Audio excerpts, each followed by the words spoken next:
तो क्या तुमने ये चीज देखा कि जब महाअवतार नरसिम्हा मूवी एंड हो जाती है तो एक पोस्ट क्रेडिट सीन आता है जिसमें नारद जी इंद्रदेव से कुछ ऐसा बोलते हैं, परंतु मैं आपको स्मरण दिला दूं कि जय और विजय के अभी भी 2 जन्म बाकी हैं। नारायण नारायण। तो सबसे बड़ी बात कि जय और विजय कौन है, और अगर इनके बारे में तुमने समझ लिया तो तुम्हें पता चल जाएगा कि भगवान विष्णु का ये पूरा स्क्रिप्टेड प्लान था। मतलब हम जितना भी भगवान विष्णु का अवतार देखते हैं और हम जितने भी विलन यानी जितने भी राक्षस को देखते हैं वो सभी एक फुल फ्लेज्ड स्क्रिप्टेड प्लान था। भगवान विष्णु की लीला थी जो वो रच रहे थे। पूरे के पूरे ये जो युग है, द्वापर, सतयुग, त्रेता, ये सभी युग भगवान विष्णु की एक लीला है, एक स्क्रिप्टेड प्लान है। तो ये पूरी कहानी की शुरुआत कैसे हुई, आओ इस वीडियो में हम लोग समझेंगे, क्योंकि ये जो जय और विजय जो है ना, यही पूरी कहानी की शुरुआत करते हैं। तो कहानी की शुरुआत होती है वैकुंठ धाम से। तो तुम्हें पता होगा कि हमारे भगवान विष्णु जो है वो वैकुंठ धाम में रहते हैं, लेकिन भगवान विष्णु के 2 द्वारपाल थे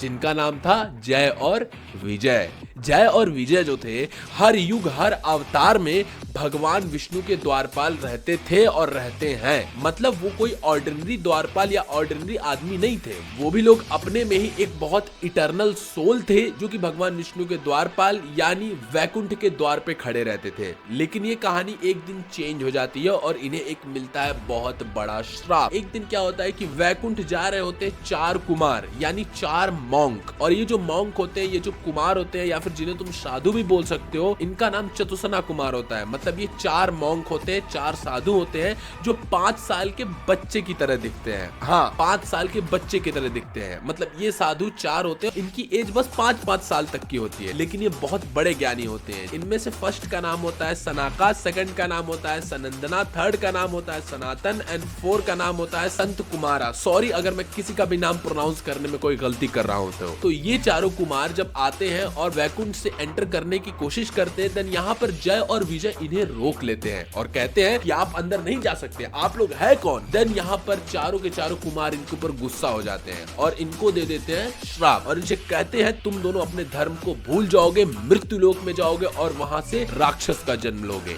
एंड ये बात सुनने के बाद जय और विजय काफी दुखी हो जाते हैं। दुखी होने के बाद वो भागते हुए जाते हैं भगवान विष्णु के पास। उनके पास जाकर के अपनी दिक्कत बताते हैं कि हमको तो अब श्राप मिल गया है, अब हमारा क्या होगा, हम आपसे जुदा हो जाएंगे और हम आपसे अलग नहीं रह सकते। देन यहाँ पर भगवान विष्णु जी बोलते हैं कि देखो तुम लोगों ने पागलपन तो किया ही है, मैं इस श्राप को चेंज नहीं कर सकता, लेकिन हाँ क्योंकि तुम लोग मेरे द्वारपाल हो और मेरे इतने बड़े भक्त हो तो मैं 2 ऑप्शन तुम्हें दे सकता हूँ, जिसमें से तुमको एक ही चूज करना पड़ेगा। जय और विजय बोलते हैं ठीक है महाराज बताइए। देन यहाँ पर पहले विष्णु जी बोलते हैं कि पहला ऑप्शन, या तो तुम 7 जन्मों तक मेरे भक्त बन के जन्म लो और 7 जन्मों तक भक्त बने रहो मेरे, और जैसे ही 7 जन्म खत्म होंगे तुम वापस से हमारे द्वारपाल बन जाओगे। ऑप्शन 2, या फिर तुम 3 जन्मों तक राक्षस का जन्म लो और एक बहुत बड़ा राक्षस 3 युगों का, और हर जन्म में मैं अवतार लूंगा और तुम लोगों का विनाश करूंगा। अब ऑप्शन तुम्हारे पास है कि तुम 7 जन्मों तक मेरे भक्त बन के जन्म लेना चाहते हो या फिर 3 जन्मों तक राक्षस बन के जन्म लेना चाहते हो जिसका मैं अंत करूंगा। देन यहाँ पर जय विजय काफी सोचते हैं और सोचने के बाद वो कहते हैं कि भगवान जी देखिए, हम आपके बिना बिल्कुल रह ही नहीं सकते, हम 7 जन्म छोड़िए, हम 7 पल भी आपके बिना नहीं रह सकते, लेकिन फिर भी अगर आप ये बात कर रहे हैं कि मुझे 7 जन्म या 3 जन्म में से कौन सा ऑप्शन चूज करना चाहिए, तो हम लोग 3 जन्म वाला ऑप्शन चूज करेंगे। भले हम उसमें राक्षस का जन्म ले, भले आप हमें जान से मार दें, लेकिन कम से कम हम जल्दी तो आजाद हो जाएंगे, हम जल्दी तो आपके पास वापस आ जाएंगे। देन भगवान विष्णु कहते हैं एज योर विश, जैसा तुम चाहो। एंड इनको 3 जन्मों के लिए इन्हें राक्षस का कर्स मिल जाता है। लेकिन सबसे बड़ी बात ये जो 4 कुमार थे, ये कौन से इतने पावरफुल कुमार थे जिनके कर्स को खुद भगवान विष्णु जी कैंसिल नहीं कर पाए अपने प्रिय जय और विजय के ऊपर से। तो इनकी कहानी थोड़ी सी जानोगे तो तुम्हारा माइंड ब्लो हो जाएगा। ये 4 जो कुमार थे ये और कोई नहीं बल्कि खुद भगवान ब्रह्मा के पुत्र थे। जब भगवान ब्रह्मा इस सृष्टि को बना रहे थे, देन उस वक्त उन्होंने अपने 4 पुत्रों को भी बनाया था। और ये जो 4 कुमार थे, इनके ये शारीरिक संबंध से पैदा नहीं हुए थे, बल्कि ये ब्रह्मा के यज्ञ, तप और तपस्या से पैदा हुए थे और ये लोग बहुत ही ज्यादा नॉलेजेबल थे। लेकिन ये लोग जैसे ही पैदा हुए इन्होंने तभी से प्रण ले लिया हम लोग जिंदगी भर तपस्या करेंगे। इसीलिए इन लोगों की जो साइज होती है वो बढ़ती नहीं है। ये लोग 5 साल के बच्चे की तरह ये दिखने लग जाते हैं और ये चारों लोग हमेशा 5 साल के बच्चे की तरह ही दिखते हैं। और इनका फेस जो है वो बहुत ही ज्यादा इनोसेंस और डिविनिटी से भरा हुआ होता है। ये लोग बहुत प्यारे होते हैं, इनके अंदर बहुत ही ज्यादा नॉलेज और वैराग्य भरा हुआ होता है। लेकिन ये लोग एक और प्रण लेते हैं, हम इस सृष्टि में गृहस्थी या फिर प्रजापति नहीं बनेंगे, हम सिर्फ तप और ज्ञान में ही जाएंगे। ये बात सुन करके भगवान ब्रह्मा इनसे काफी गुस्सा हो जाते हैं, क्योंकि भगवान ब्रह्मा जी इन्हें इसीलिए पैदा किए हुए होते हैं क्योंकि ये लोग इस सृष्टि को आगे बढ़ाएं, इस दुनिया को, इस वर्ल्ड को संभालें, इस वर्ल्ड को ग्रो करें। लेकिन ये लोग तो तपस्वी होने का ही प्रण ले लेते हैं। देन यहाँ पर विष्णु भगवान जी आते हैं और इन लोगों की बात मानते हैं, ये इनके तपस्वी बनने से एग्री हो जाते हैं। इसीलिए ये चारों कुमार इतने ज्यादा पावरफुल होते हैं कि खुद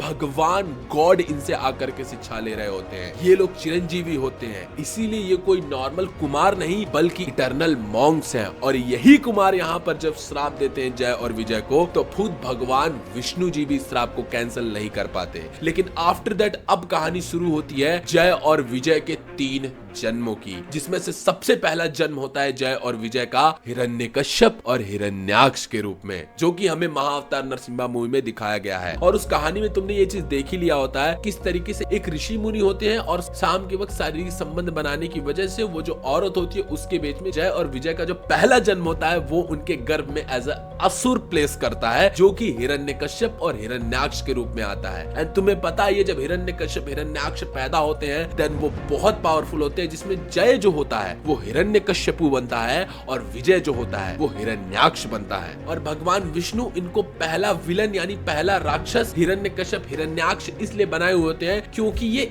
ईगो और ग्रीड को रिप्रेजेंट कर रहे होते हैं। और भगवान श्री विष्णु को दुनिया को ईगो और ग्रीड के बारे में शिक्षा देनी होती है, इसीलिए उनका विलन जो होता है यानी हिरण्यकश्यप हिरण्याक्ष वो ईगो और ग्रीड से भरा हुआ होता है। फिर भगवान विष्णु जी यहाँ 2 अवतार लेते हैं, एक वाराह का अवतार और एक भगवान नरसिंह का अवतार। और इस तरीके से वो हिरण्यकश्यप और हिरण्याक्ष का अंत करते हैं और इस पूरे संसार को शिक्षा देते हैं ग्रीड और ईगो के लिए। फिर जय और विजय का जब पहला जन्म खत्म हो जाता है, इसीलिए यहाँ पर जब भगवान नरसिंह जी हिरण्यकश्यप को मार देते हैं देन यहाँ पर इंद्रदेव से नारद जी कहते हैं कि जय और विजय के अभी 2 और जन्म बचे हुए हैं। अब आता है जय और विजय का दूसरा जन्म, जो कि होता है द्वापर युग में। पहला जन्म था सत्य युग में यानी सतयुग भी जिसे तुम लोग बोलते हो, हिरण्यकश्यप हिरण्याक्ष। ये दूसरा जन्म होता है द्वापर युग में, जिसमें वो जन्म लेते हैं एज अ रावण और कुंभकर्ण, जिसमें जो जय होता है वो रावण का फॉर्म लेता है और विजय जो होता है वो कुंभकर्ण का फॉर्म लेता है। और भगवान दूसरा जन्म इनको एज अ द्वापर युग में रावण और कुंभकर्ण इसलिए दिलवाते हैं क्योंकि ये रिप्रेजेंट कर रहे होते हैं डिजायर और डिल्यूजन को। भगवान विष्णु जी को पूरी दुनिया को डिजायर और डिल्यूजन के बारे में शिक्षा देनी होती है, इसीलिए वो इनका जन्म इस रूप में करवाते हैं। देन यहाँ पर तुम्हें पता ही है भगवान श्री राम का जन्म होता है, भगवान लक्ष्मण का जन्म होता है एंड राम जी रावणा को खत्म करते हैं यानी रावण को खत्म करते हैं, लक्ष्मण जी कुंभकर्ण को खत्म करते हैं, जो कि फिर से दुनिया और संसार को एक नई शिक्षा दे करके जाते हैं। और यहाँ पर भगवान श्री राम का कैरेक्टर भी दुनिया को एक आइडियल आदमी कैसा होना चाहिए वो सिखा करके जाता है। ये दूसरा अवतार भी जय और विजय का पूरा हो जाता है। अब जय और विजय का आता है तीसरा अवतार, जो कि होता है द्वापर युग में यानी भगवान श्री कृष्ण के युग में। और यहाँ पर वो लोग अवतार लेते हैं शिशुपाल और दंत वक्र के रूप में, जिसमें जो जय होता है वो शिशुपाल बनता है और जो विजय होता है वो दंत वक्र बनता है। और यहाँ पर भगवान श्री कृष्ण इनको ये अवतार इसलिए दिए होते हैं क्योंकि ये लोग रिप्रेजेंट कर रहे होते हैं एरोगेंस और हेट्रेड। किस तरीके से एरोगेंस और हेट्रेड का ये लोग प्रतीक होते हैं। और भगवान श्री कृष्ण यानी भगवान विष्णु जी पूरे दुनिया को एरोगेंस और हेट्रेड के बारे में शिक्षा देते हैं। इसीलिए यहाँ पर भगवान श्री कृष्ण जी इन दोनों को खत्म करते हैं अपने सुदर्शन चक्र से और इस दुनिया को एक नई शिक्षा दे करके जाते हैं। और इसी तरीके से ये तीनों युग में जय और विजय अपने इस कर्स को कंप्लीट करते हैं और वापस से भगवान विष्णु यानी वैकुंठ लोक को चले जाते हैं, वापस से वहां के द्वारपाल बन जाते हैं। लेकिन क्वेश्चन ये नहीं है कि जय और विजय के 3 अवतार हुए थे, सबसे बड़ा क्वेश्चन ये है कि ये सब भगवान विष्णु की लीला थी। भगवान विष्णु ने खुद जन्म करवाया है, भगवान विष्णु ने खुद विलन को क्रिएट किया है और इतने बड़े विलन को क्रिएट करके उन्होंने खुद अलग अलग युग में जन्म करवाया है। फिर उस युग में जन्म करवाने के बाद वो खुद एक अलग अलग अवतार लिए हैं और उन सभी असुरों से लड़े हैं। और ऐसा भी नहीं 1 साल 2 साल के लड़े हैं, हजार साल के लिए लड़े हैं और पूरे दुनिया को, पूरे वर्ल्ड को, पूरी सृष्टि को ज्ञान दिए हैं, सिखाए हैं बहुत सारी चीज। मतलब ये है कि भगवान विष्णु के खिलाफ कुछ भी नहीं हुआ है, ये सब एक स्क्रिप्टेड प्लान था भगवान श्री विष्णु का, तुम ऐसा बोल सकते हो। भगवान श्री विष्णु ने पूरी लीला पहले ही लिख दी थी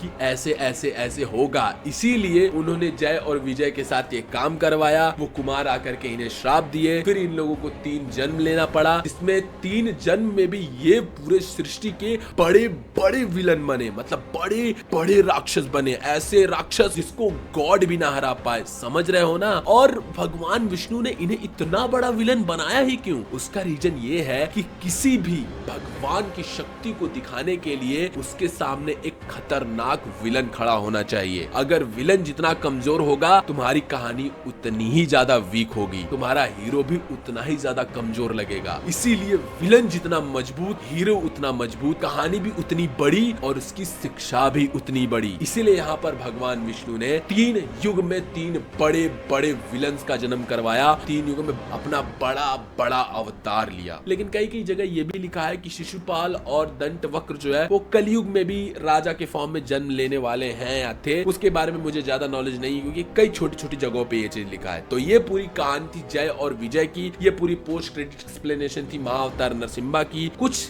नॉलेज में गलती अगर मुझसे हो गई होगी, प्लीज मुझे माफ कर देना, मैं हाथ जोड़ के माफी मांगता हूँ। मैं भी इंसान हूँ, कम टाइम में रिसर्च करनी होती तो गलतियां हो जाती हैं। तुम्हारा इसके बारे में क्या ओपिनियन है? और महाअवतार नरसिम्हा का यूनिवर्स जानना चाहते हो कि आगे कौन कौन सी मूवी आने वाली है, ये वाली वीडियो जाकर के तुरंत देखो। मिलते हैं इसी वीडियो में, बाय बाय।